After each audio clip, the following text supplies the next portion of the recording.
And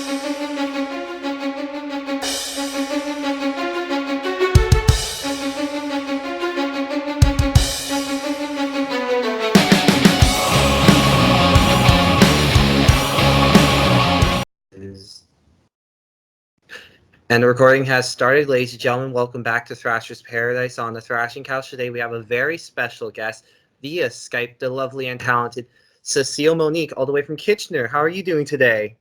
Hello, I'm doing well, thank you. How are you? Still nervous. I don't know why. Oh, it's great to see you. Great to meet you It's officially. it's finally nice to meet you too. Now, this all started a week ago when I went on to the Reverend Radio Show and he started telling me about you. Yes, yeah, I absolutely adore the Reverend from the Reverend Radio Show. He's been such a supporter of my music since really the very beginning, and I think I owe him a lot as far as the development of my fan base, particularly here in Canada. He's really been so supportive in helping to push my music in the metal scene, so I'm very grateful to him. Excellent. Now, with that said, you are a gothic synthetic musician, which is very odd for the Canadian metal scene. What made you Yeah. want to do that and kind of turn away from typical Canadian metal genres like death metal, technical death metal, and thrash? Yeah, it was definitely a conscious decision. Being that I have more of a classical music background myself, I did a university degree in classical music. So this was the area of metal that I personally gravitated toward more as a listener. I'm a really, really big fan. I'm sure the Reverend could tell you this because I think every time I'm on his show, he plays some Apocalyptica for me. But I'm a huge Apocalyptica fan. They were really like, I would say, the first metal band that I started to get very, very seriously into. And in a way, they were kind of like my gateway band for a lot of other styles. And what I found really interesting about them particularly was how they were basically symphonic band. Like they were doing metal music but with traditional symphonic instruments, but they had so many different elements of other styles of music, not just within metal but even within classical music. Like there were some very good quartet style compositions that they had. And then on the other side of the spectrum, they had very like thrash metal, speed metal kind of songs that were just, there was so much variety. So they kind of opened the door for me to really pay attention to some of the European bands. And through them, I kind of started to look at other Finnish and Scandinavian bands like Nightwish, for example. And that was when I started really getting into the female fronted bands. Like Nightwish, like Within Temptation, which have both been very big influences for me. So more as a listener, I would say, and as someone who was like a young musician studying classical music, it was a really cool discovery for me to see that there were other young people who were doing something really unique and interesting with their classical training, and that a lot of like the female fronted bands have classically trained musicians in them. A lot of the singers are classically trained vocalists, like Taria, for example, at the time, was the lead singer of Nightwish. And I just found that really inspiring because when you're doing classical music, it feels a little bit like you're in a box, and Mm-hmm. once you start branching out and seeing what the world of music has to offer, that really inspired me to start doing something different myself and using vocal techniques as well as compositional techniques to kind of blend the styles together. I just got a phenomenal answer. I wasn't expecting such a great answer. Well, thank You're you. welcome. So as I mentioned before, it is very rare of a genre to be known from a Canadian artist. Do you find it hard to kind of book tours around Canada? I would say so, yes. I think part of the challenge, we're really fortunate in Canada, just in general. I think as citizens, this is an amazing country to live in as far as arts and culture. There are so many talented people. But I think with that surplus of talented people comes a bit of a challenge to kind of step out of the pack, so to speak. And I think also just logistically speaking, from like more of the business side of things, Canada is kind of a tricky market for touring, simply because it's so huge, right? We have such Yeah. a big country here, and there are so many different dynamics, from province to province that can affect an artist's decision making when booking tours. And I think particularly for metal, there are definitely like scenes, and I'm sure you've encountered this, and a lot of like people in bands can speak to this as well. I think if you go more like to the West Coast, there's definitely a very strong like heavy scene. Like there are a lot of really awesome bands out there that are doing amazing work, like in the heavier genres of metal. And then when you go out a little bit more to the east, um, maybe not even so far, but maybe more toward like Quebec. I Mm-hmm. think there's a little bit more variety, and there's a lot of appreciation for some of the European genres that are more melodic in style. So it's just there's so much to consider, and I definitely think too, like with the fact that there are a lot of great bands that consumers can choose from, and even with very big name artists that kind of come through Canada fairly rarely, I think we see that a lot of the financial considerations of touring such a large country can maybe sometimes inhibit those choices even for the bigger bands. Excellent. Now you have an album out called Genesis. It's a great Yeah, album. thank Was it? you. You're welcome. What was the most difficult part about the whole album process? Yeah, I think with Genesis, it was kind of challenging in the beginning because I always wanted to do a full-length album. I'm maybe in that like minority of artists right now that still sees a lot of value in albums. I know it's kind of more of a singles culture we're moving toward now in the music industry in general, but for many, many years, like since I started releasing original music, I wanted to do a full length, and I wanted it to be somewhat thematic, maybe not like a total concept album per se, but have a theme behind it that would kind of unify everything. And it was just kind of challenging in the beginning to be able to produce a full length album on a time frame, and also like I'm sure a lot of DIY and indie artists in Canada can attest to this. It's difficult to get funding as well, so I was very fortunate to eventually receive support from my local Waterloo Region Arts Fund, which really helped to make this possible. So for a few years, I was kind of just slowly building the compositional framework for it, and I wanted it to be like, given that it was going to be my full length debut, it was going to be my first full length album, I wanted it to be very strong and to be a good representation of like my style, but also kind of on a larger scale, like this style in Canada, because as you mentioned, it's kind of rare. So it was kind of a bit of maybe added pressure that I put onto myself, but I took the process really seriously, and the guys who work with me could tell you, like, I was very picky about every step of the process, and like I would not even share their parts with them until I was like 100% satisfied. So when you're a bit of a perfectionist like this, it can make a process like that like even longer. So I would say that was maybe the hardest part, was just trying to keep a certain pace, I guess, with the timeline of production. All right. Now, every song has an important meaning behind it with the lyrics. What was the state of mind when writing each song's lyrics?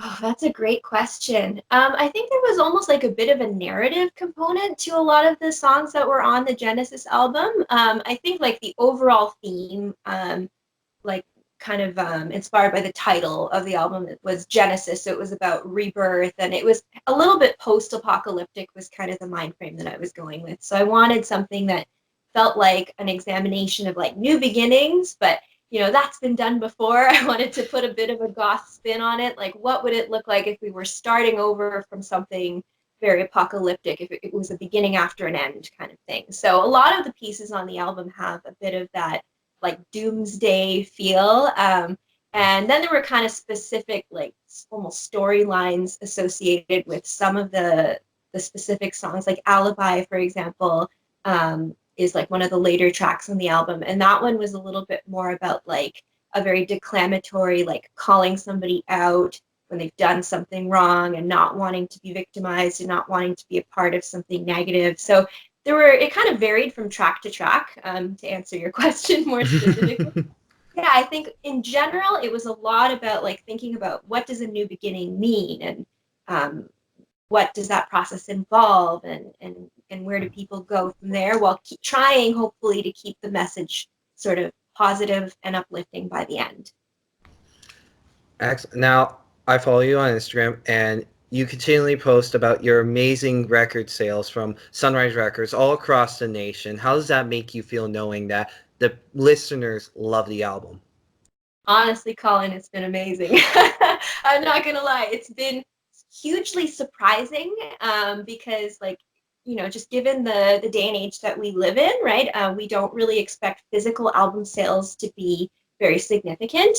You read any article, online about physical album sales, and they'll tell you, oh, don't expect much from that. So I really didn't, to be honest. And also, as you said, given the fact that this genre is not super well known here in Canada, I was also, expecting things to be fairly modest, and I knew that this would be really just a starting point for me because it's not maybe the type of music that the average consumer here in Canada goes looking for when they go to purchase music. So that just made it all the more flattering. To be honest, I'm so humbled and so grateful that it has been embraced this way, and I'm particularly grateful to Sunrise Records as a whole, but also to the people who work at each of these individual locations, like store managers, sales associates, because they have been such a huge piece of the puzzle as far as recommending my music to people, suggesting it when they see like purchases and they're playing it in their stores, and they say, "Hey, if you like this, you might also like Cecile Monique," and that to me is just amazing. Like I can never thank them enough, for that effort, and then of course to the Canadian listeners who have taken a chance on my album when there are so many options available to them. Like I just heard from one of the stores in Quebec in Chicoutimi, that they had like this display with like their charts for the week, and it was like my album and then Slipknot's album was Oh, like right next. wow. Yeah, and I was like mind blown, because to me, if I were the shopper, I'm gonna be 100% honest with you, I would go for the Slipknot album. That's probably what I would choose. So I'm so grateful when people give it a chance and like take a chance on a relatively unknown artist. It's hugely, hugely satisfying and just humbling to me. Awesome. Now, from what Sean has told me, you are big in Portugal. Portugal, really? This is That's new. what he's told me. Oh, this is news to you. It is. Yeah, it is. You're telling me something I had no clue, and Sean didn't tell me either. So. Oh, okay. Well, that's what I heard. I was like, she's big in Portugal. She's like, it's like, oh, she's big for my people. I got to interview her then. Oh my gosh. Obrigada. So, how does it feel knowing that those European countries are listening to your music?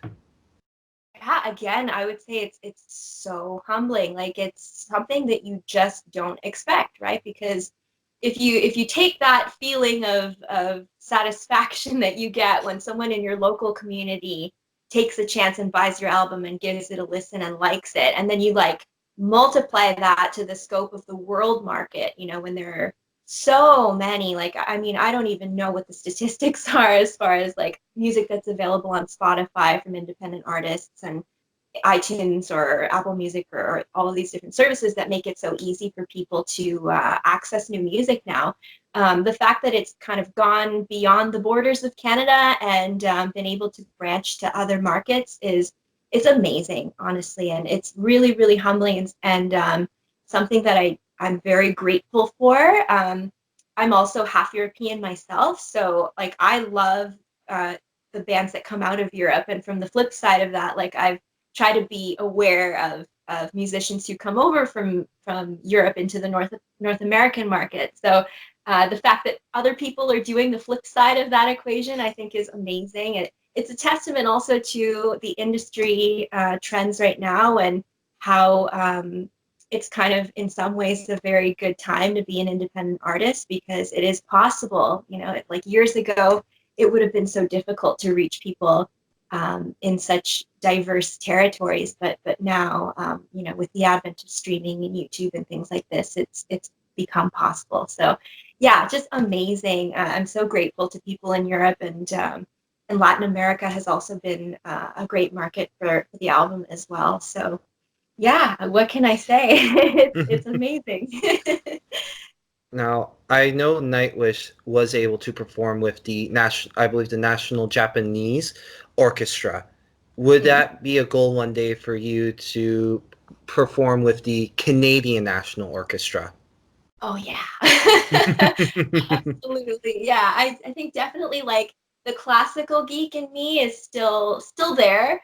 Hmm. And I still have, some life goals in general with music, not just in this genre particularly, but like in general. And I would really, really love to have my original music played with a live orchestra someday. That's still a goal that I have, on the horizon that I would really love to see come to fruition. I think that the example you gave is really good. I know also Within Temptation has played with the Metropole Orchestra in the Netherlands. Apocalyptica did a tour with an orchestra. So I think it's something that's becoming um, more commonplace, I would say, in this genre, and that gives me a bit of hope that maybe someday it could happen. But I do really love your idea of making it like a Canadian connection, and being able to play with a Canadian orchestra would be amazing. Like I would love to see kind of the sharing of the musical traditions happen in that way. So we have like kind of old meets new, because classical music is, still alive and well in Canada as well. So I definitely think that could be a really great avenue too for getting more young people involved in classical music, and maybe starting something of a movement here as well. Now, for me, when I listen to synthetic gothic music together, it reminds me so much of the opera and Mm-hmm. just those plays and musicals, just the combination of the two worlds just matched perfectly. Yeah. For you, how do you feel with with kind of the opera and the metal together kind of thing? Yeah, I think that's kind of, as I said earlier, what drew me to this genre, the melding of those like two traditions. And I think symphonic music in general, I think people have kind of like a preconceived notion of what it is. We think of like Beethoven and Haydn Yeah. and all these very specific things. But I think the word symphonic is kind of just like it's about a work that's like very complete and that has many moving parts that all kind of work together. And so I think that symphonic music has really evolved in classical music over the years as well. And I think in a lot of ways, Gothic symphonic music in the metal genre is kind of like just an extension of that. I think we started to see like trends of this happening like even as early as like the turn of the century, the turn of the last century, with classical musicians. But I just love how this type of music offers a little bit of everything. It's got the drama of an opera, it's got the scope of a big symphony orchestra playing, it's got the technical aspects of both classical music and like math metal in some ways. Like you've just got that precision that's required, to be able to do this kind of music. And then that's where the creativity comes in too. Like that fourth element could just be good melody, catchy hooks, riffs that stick with you, things that showcase those signature elements of the styles really well. So I definitely agree. Like there are so many parallels between opera and symphonic music specifically, but I think what drew me to this genre in particular is how it's kind of become its own thing, and it's kind of evolved into like the new form of symphonic music in general that has so many of its own characteristics that people can appreciate from so many different, walks of life and styles of music that they're into. Excellent. Now, with being a synthetic gothic artist, it Yeah. might be a bit harder booking in the venues that you go to. It might be a bit more pickier picking where to go. Yes. Yeah. Yes. How hard is it for you to find the perfect venue that would both feel like it's there for you and works with the music you're performing? Yeah, I think you've hit it exactly on the head. It is a challenge. I would say that in Canada, like I said, we're so fortunate as artists to live here and to live in a culture that's so accepting of art. But I think that, yeah, there are some still some areas where we could kind of improve, I think, in Canada. And I think one of those areas is kind of our live music scene and maybe having more variety of venues that can cater to different styles a little bit better. It's definitely been a challenge for me and my band to be able to find, like you said, that right balance of having a venue that feels right for this kind of music, but that is a place that like people go to and that there are regulars that frequent those places that would be willing to come out and see a live show there. So that's something I'd really like to see here in Canada, maybe like more festivals coming out, Okay. more like intimate venues coming out. Like some of our favorite shows have been in like smaller club venues, and I think that there's definitely some room there as an area of development to see lots of different, more varied artists play in what is maybe considered a typical rock venue or a typical metal venue, and mix it up a little bit. The potential is definitely there. I do think though that festivals maybe would be the big area of change where people could really be exposed to a lot more new music. And that's something that I think a lot of European fans of metal and other styles of music are able to benefit from a lot, because the venue is less important when you're attending a big summer festival, right? It's more about the atmosphere and about the bands that are there, and people I think are a little bit more open-minded and expecting a little bit more variety if something is presented in a festival type of dynamic. So yeah, I would love to see that develop a little bit more in Canada. Excellent. Now, when can we expect you to perform your next show in Canada? Good question. Good question. You're putting a little bit of pressure on me. At this moment, we're actually, I can give you like a bit of an inside look. We're doing a bit of recording at the moment. Oh, I am working on a couple of new releases that will hopefully be released very soon as music videos that are separate from the album release. And I'm starting also to conceptualize some new content. I've been working on like a bit of new writing and composition. So we're kind of in like studio mode. I'm kind of in writing and composition mode. So the live shows have taken a little bit of a back burner to that. And in general, like in the later part of the year, we tend to wind down a little bit more over the holidays and things like that and take more of a break. It gives me a chance to fuss over arrangements and write lyrics and do things like that at a time when it's kind of quiet.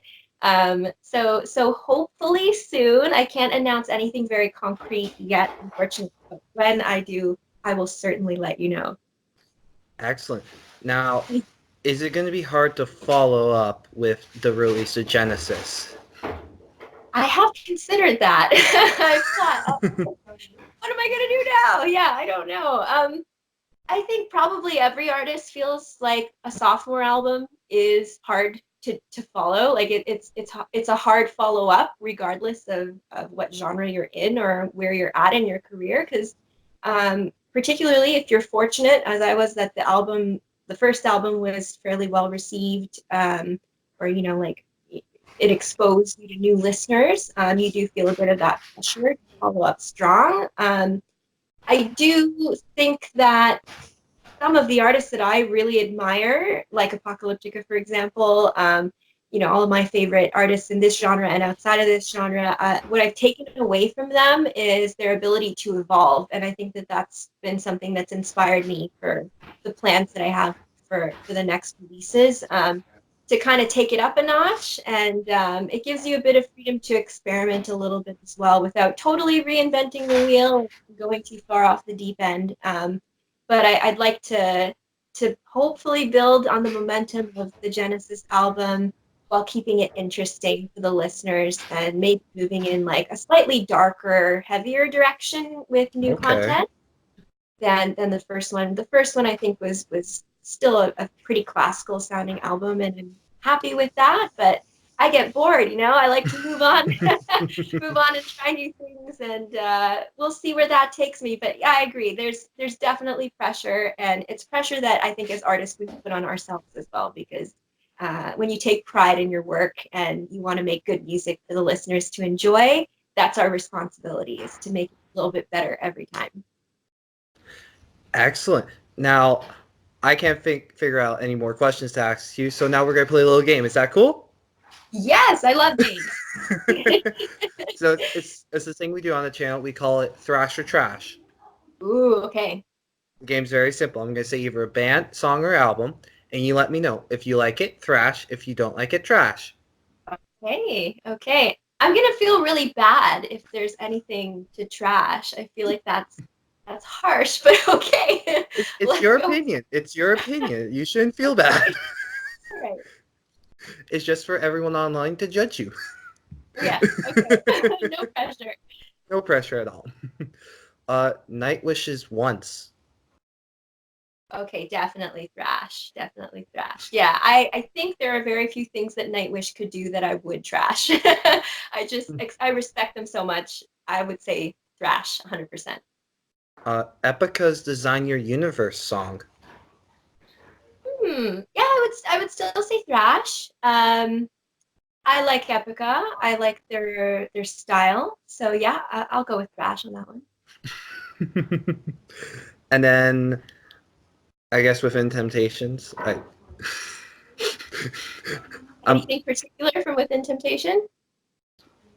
I don't know much about it Within Temptations. Okay. They're another one that in general I usually thrash. Yeah, I wouldn't trash them. I don't think so. They're so good. They're an inspiration for so many people in our genre. So thrash, whatever it is by Within Temptation, I'll thrash it. Yeah. Excellent. Now the game has concluded, and we ask one last final question. It's a very difficult question we do ask. Uh-oh. We call it the poser question. Ooh. All right. We ask it to ensure that the people we are interviewing are metalheads indeed. Okay. Fair question. If you do not get this one right, it is okay. We have a backup one for you to answer, okay? Okay, now I'm worried, but please continue. The question is simple. Who would win in the fight, Lemmy or God? At the risk of sounding blasphemous, oh man, that's hard. Fair question. Okay, now I feel like we're getting into an existential question here because God created Lemmy. It's like a Frankenstein situation where like the creation could overpower the creator. Oh my gosh, I don't know what to think. I'm gonna say God. I hope that's okay. Honestly, you're the first one on the channel to ever really put thought into the question. Okay, I'm sorry. It's okay. I enjoy it. I like the fact that you dived into it and tried to figure it out. Well, sadly, it is wrong because the answer is Lemmy is God. Gotcha. Okay. From the movie Airheads, if you've ever seen it. Gotcha. Yeah, I just took it a little bit too in the doctrine, I think. But all right. Do I have my chance for redemption then? Of course you do. Okay. Thank goodness. Now, the devil horns is one of the main symbols of the metal genre. Which metal frontman made it famous?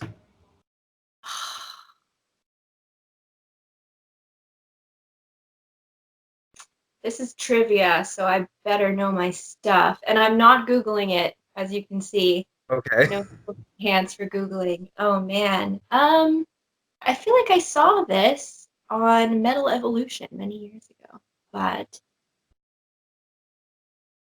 is it from Sabbath? Black Sabbath? He was a Sabbath frontman. Uh-huh. Okay. Ozzy? No, the next one. Oh man. I was like debating. Okay, but I was in the ballpark, right, with Sabbath. He